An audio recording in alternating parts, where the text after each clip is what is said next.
Una leyenda es una historia que se transmite de generación en generación, de forma oral o escrita, que combina elementos reales con elementos imaginarios o maravillosos. Estas historias están relacionadas con la cultura y tradiciones de una localidad en particular.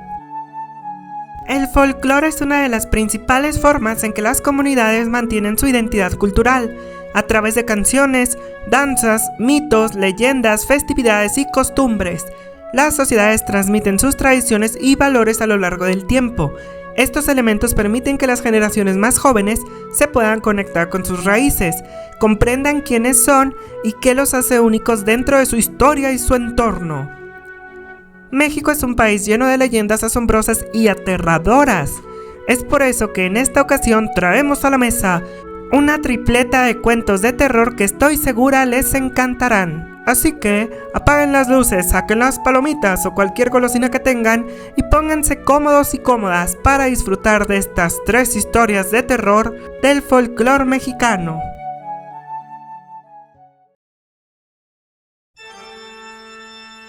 La leyenda del árbol del vampiro.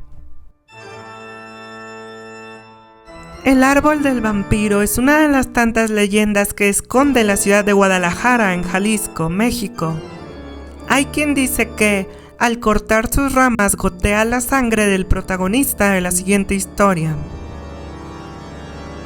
A finales del siglo XVIII, durante la época colonial, llegó a la ciudad de Guadalajara, Jalisco, un hombre muy rico llamado Don Jorge. Se distinguía por ir siempre muy bien vestido y por haber comprado una costosa hacienda. Nadie sabía de dónde venía ni qué negocios tenía para poseer tal cantidad de dinero que le permitiera adquirir tan lujosa propiedad. Lo curioso aquí es que era un hombre de un talante un tanto siniestro y levantaba las sospechas de la gente de Guadalajara el verlo siempre vestido de negro y dando largos paseos por la noche. Además de su personalidad llena de misterio y su aspecto de facciones aguileñas y piel extremadamente blanca. Incluso había quienes dudaban que Don Jorge fuera su verdadero nombre. Por si aquel mal presagio no fuera suficiente, a los pocos días de la llegada de Don Jorge, comenzaron a aparecer animales muertos en los barrancos de un barrio llamado El Carrizal. Los cadáveres estaban sin una gota de sangre y con marcas de mordiscos en el cuello. Al principio, los habitantes decidieron atribuir estos extraños casos a una extraña epidemia, esto para no avivar el fuego del miedo colectivo que ya de por sí les causaba la llegada de aquel extraño hombre. La policía también pensó que se trataba de un animal mucho más grande, lo que generó cierta tranquilidad, no tanto porque ya se hubieran olvidado de los animales, sino porque toda la atención estaba puesta en aquel hombre de extraño talante. Sin embargo, la paz se vería completamente alterada y el miedo alcanzaría su punto álgido cuando una mañana comenzaron a aparecer cadáveres de niños y también de adultos con las mismas características. Entonces cundió el pánico en la ciudad y los habitantes optaron por no salir de sus casas cuando se ponía el sol. Esto debido a las hablillas que había en el pueblo acerca de este misterioso personaje. Yo se los dije, yo lo había visto en la noche, caminando de una manera siniestra. Incluso podría jurar que varias veces lo vi ahí detenido, observando a la luna, como si estuviera añorando algo, dijo una de las personas del pueblo. Durante esas horas rezaban en sus casas, por lo que creían era una maldición que había caído sobre el pueblo. Guadalajara dejó de ser una ciudad tranquila y la gente ya no se atrevía a salir de noche por ese miedo a encontrarse con este vampiro, que fue como lo llamaron, debido a sus características y comportamientos. Tanto el pueblo como la policía se reunieron para discutir el problema y llegaron a la conclusión de que había que buscar al vampiro por la noche. Así fue como, según la historia, todas sus sospechas se volvieron realidad cuando descubrieron a Don Jorge mordiendo el cuello de una de sus víctimas. En esa ocasión logró escapar, por lo que los pobladores pidieron a un sacerdote que fuera a la hacienda a exorcizarlo, pero no lograron encontrarlo. Una noche, los habitantes del pueblo, atraídos por los gritos, descubrieron a don Jorge atacando a una de sus víctimas. Así fue como transcurrieron algunas noches más, hasta que en una ocasión, los habitantes del pueblo, ya armados y buscando, escucharon unos siniestros gritos. Fue ahí cuando volvieron a ver a don Jorge atacando a otra de sus víctimas. Algunos jóvenes comenzaron la persecución de aquel hombre al que llamaban el vampiro de Guadalajara. Durante la persecución, un viejo gitano les aconsejó que le atravesaran el corazón con una estaca de madera y lo enterraran en un cementerio. Así que le tendieron una trampa y, para su sorpresa, lograron atraparlo cuando lo sorprendieron distraído mientras se alimentaba de otra de sus víctimas. Parecía como si su hambre voraz no pudiera ser saciada. Gracias a esto fue que lograron clavarle esta estaca a don Jorge, quien soltó un alarido lleno de rabia y juró vengarse de quienes le habían hecho esto.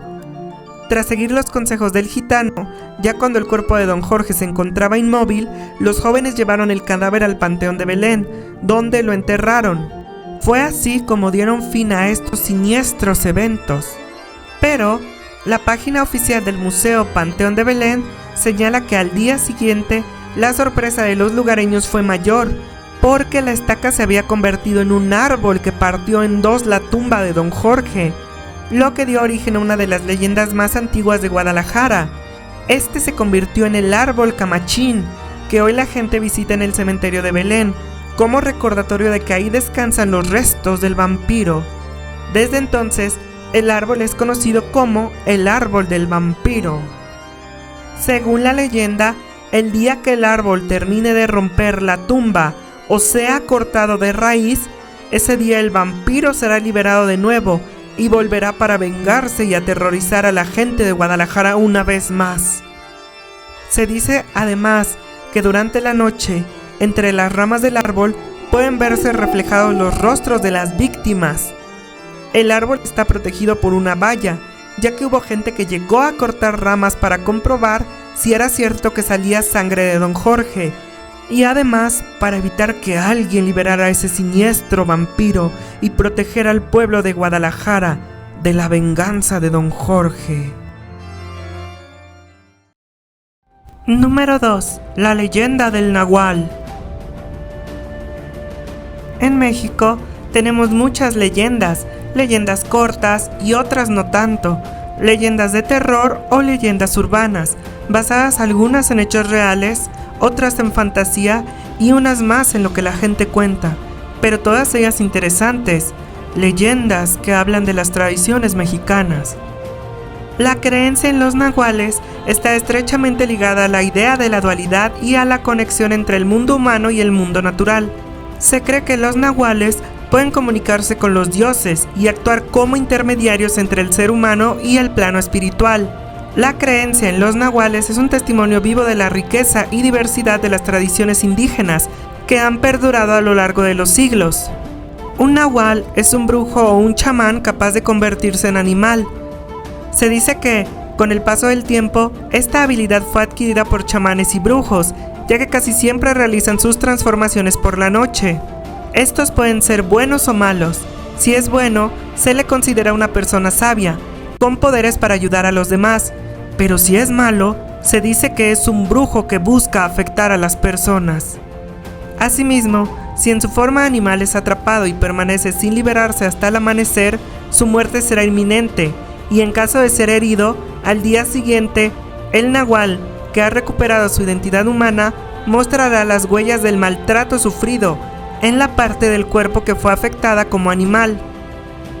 La habilidad de transformarse varía dependiendo de la tradición y la región, pero algunos de los animales más comunes en los que se cree que los nahuales pueden transformarse son jaguar, águila, lobo, serpiente, venado, puma, búho o perro. Sin embargo, una de las leyendas más populares proviene de la tierra de Tlaxcala, donde existen dos versiones de la leyenda, versiones que estamos a punto de escuchar.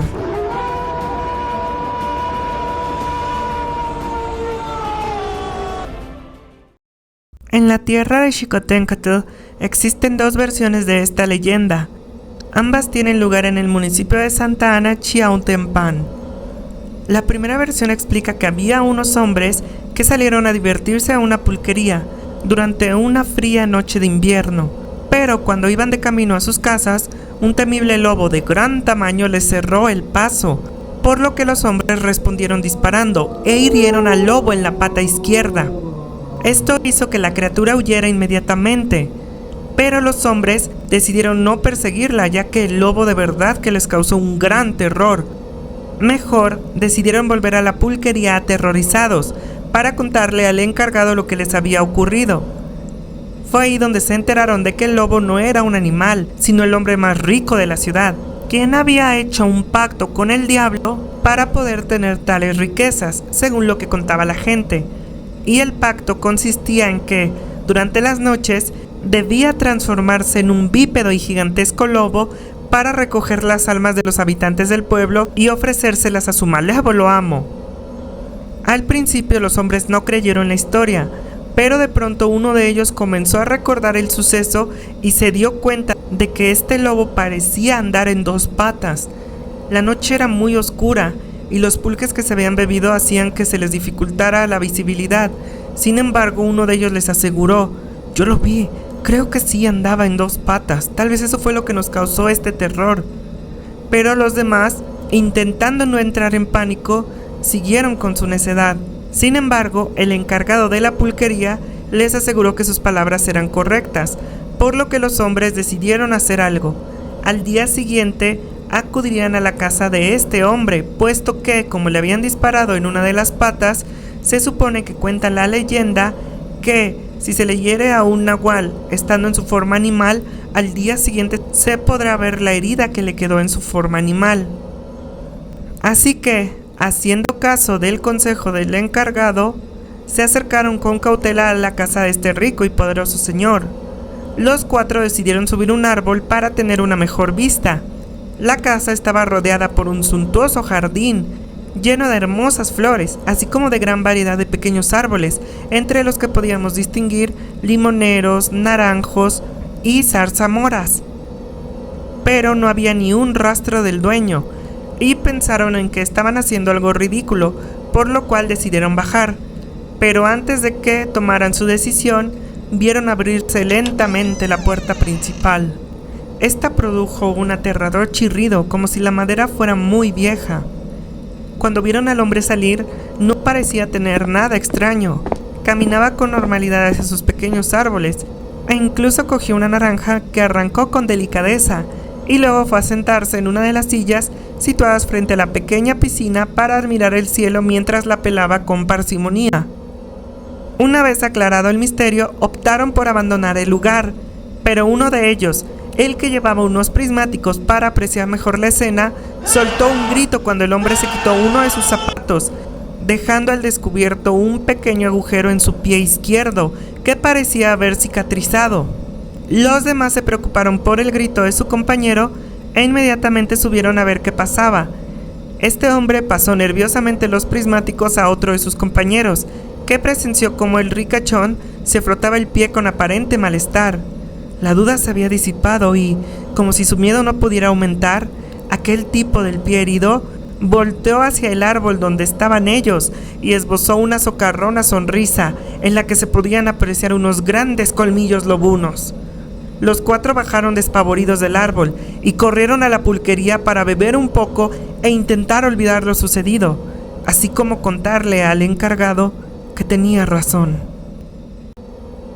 Una segunda versión cuenta que un grupo de cazadores se adentró a la selva en busca de una presa.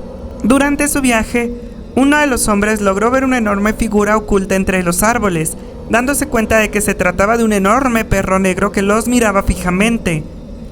Cuando se dieron cuenta de que el animal estaba tranquilo, decidieron capturarlo para ver si podían domesticarlo o algo. Pero al acercarse, el animal comenzó a ladrar y a gruñir, lo que hizo que los hombres se dieron cuenta de que sus ojos transmitían ira. Esto los alertó, por lo que no dudaron en dispararle en la pata, provocando la huida del animal. Los hombres no dudaron en seguir al enorme perro mientras corría hacia una cabaña en medio del bosque. Cuando se dieron cuenta de que el perro había entrado en la casa, saltando por una de las ventanas abiertas, los aterrorizó la posibilidad de que hiciera daño a alguien que pudiera estar viviendo en aquella cabaña. Así que decidieron llamar a la puerta para alertar a las personas que vivían ahí de que un gigantesco perro había entrado a su propiedad. Un campesino fue quien los recibió y les dijo que no había visto a ningún animal dentro de su cabaña, por lo que muy amablemente los invitó a pasar. Los cazadores, al entrar, se dieron cuenta de que, a pesar de ser un campesino, tenía muchas riquezas dentro de su casa, y uno de los hombres se dio cuenta de que parecía tener una herida en el pie. Confundidos por lo sucedido, salieron y se dirigieron a una cantina, donde no dejaron de hablar de la situación que acababan de vivir. El encargado de la cantina los escuchó hablando, y este hombre les aseguró que el animal que habían visto era en realidad el campesino, quien es conocido como el nahual del pueblo.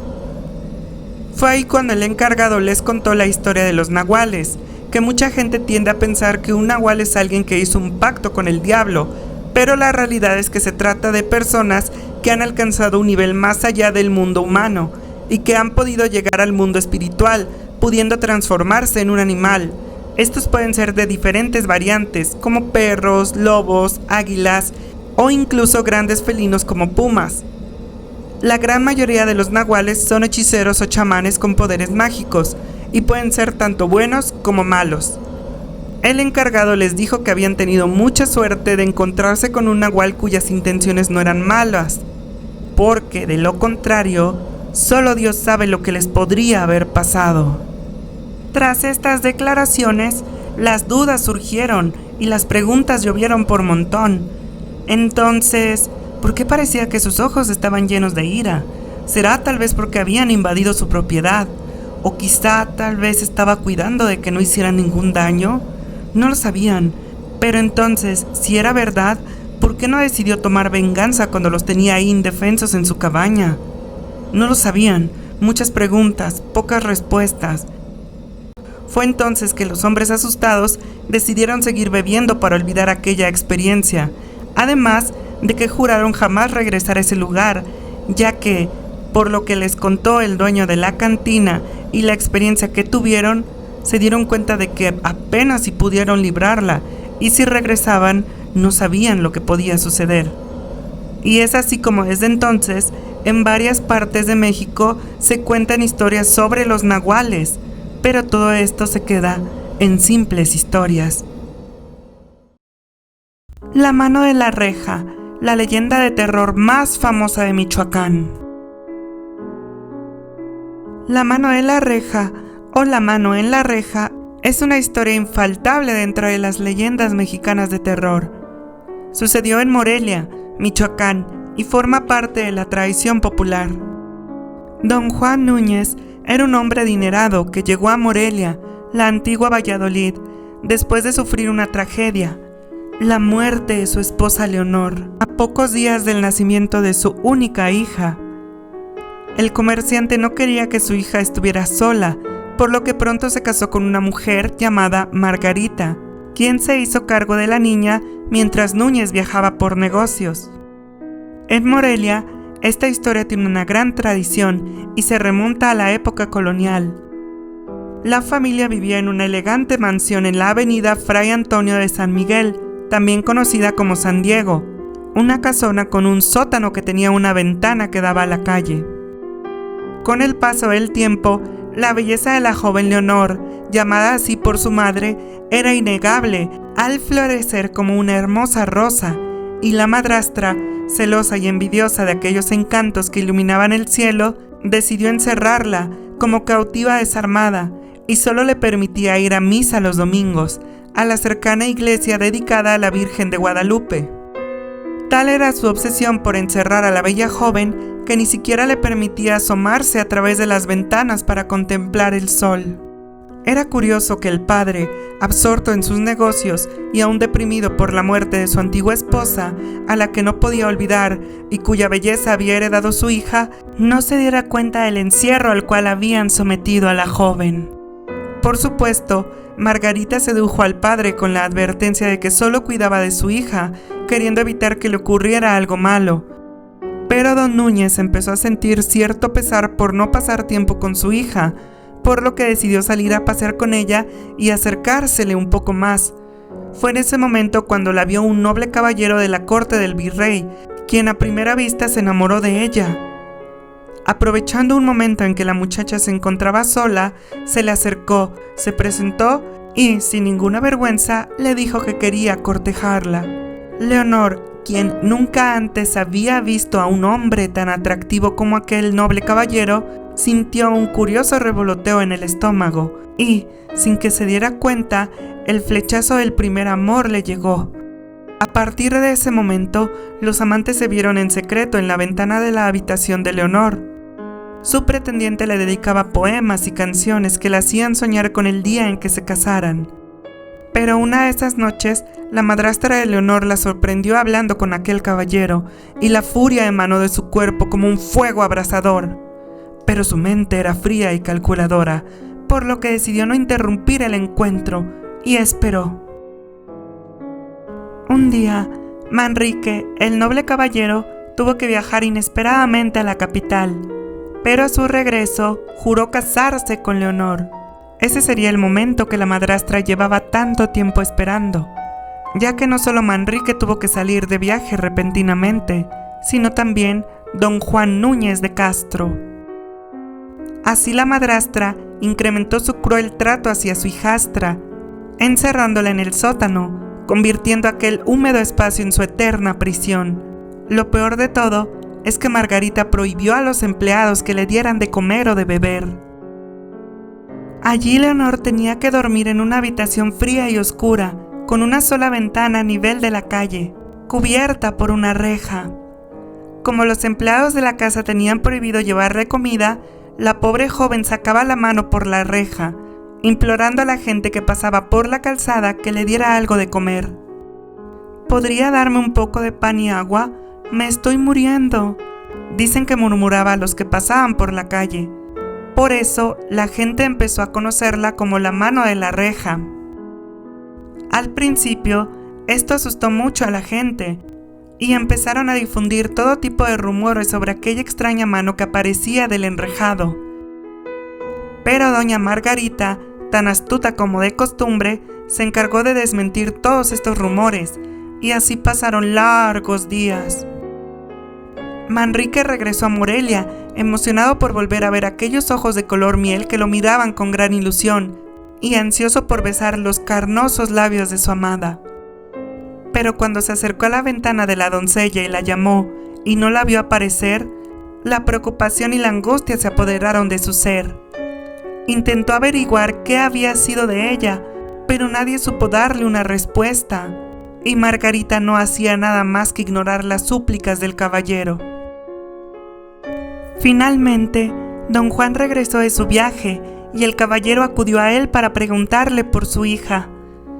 Un mal presentimiento se apoderó de él y le pidió al caballero que lo acompañara a su casa. Buscaron por todos lados y no la encontraban, hasta que decidieron ir al sótano, pero cuando encontraron a Leonor, ya era demasiado tarde.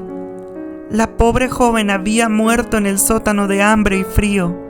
Ninguno de los dos podía creer que aquel cadáver famélico fuera la hermosa doncella que antaño había sido Leonor. Don Juan se derrumbó al instante y Manrique, arrepentido por haberla abandonado, juró que encontraría al culpable y le daría muerte.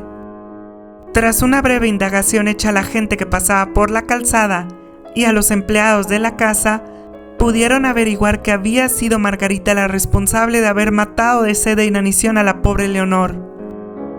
Poseído por la ira, Manrique apuntó su espada a la garganta de Margarita, pero recapacitó cuando recordó que el crimen se paga con la misma moneda.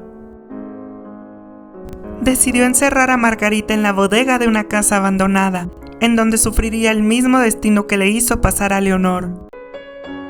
Don Juan Núñez, por su parte, despidió a todos sus empleados, pues su negligencia había costado la vida de su amada hija. Tras velar a Leonor, Manrique llevó el cuerpo de su amada hasta el último árbol de la calzada, en donde decidió enterrarla para que la belleza de su alma purificara la tierra.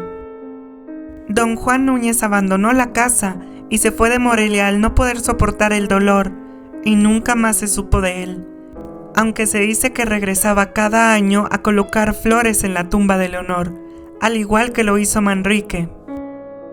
El tiempo pasó y la casa quedó abandonada, pero los vecinos de la zona aseguran que quienes se atreven a pasar de noche por delante de aquella única ventana al pie de la calle pueden ser testigos de la presencia de una cadavérica mano asomándose por entre las rejas.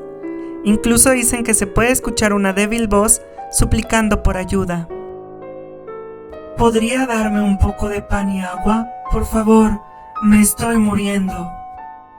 Así nació la leyenda de La Mano de la Reja, la leyenda de terror más famosa de Michoacán. Y bueno, hemos llegado al final de este video. Espero que hayan disfrutado tanto como yo de estas 3 historias de terror del folclore mexicano. Si así fue, les agradecería mucho que le dieran un pulgar arriba y lo compartieran con sus amigos. Muchas gracias y nos veremos de nuevo en una próxima emisión de estas historias del folclore de distintas culturas. Les deseo una muy bonita noche. Hasta luego.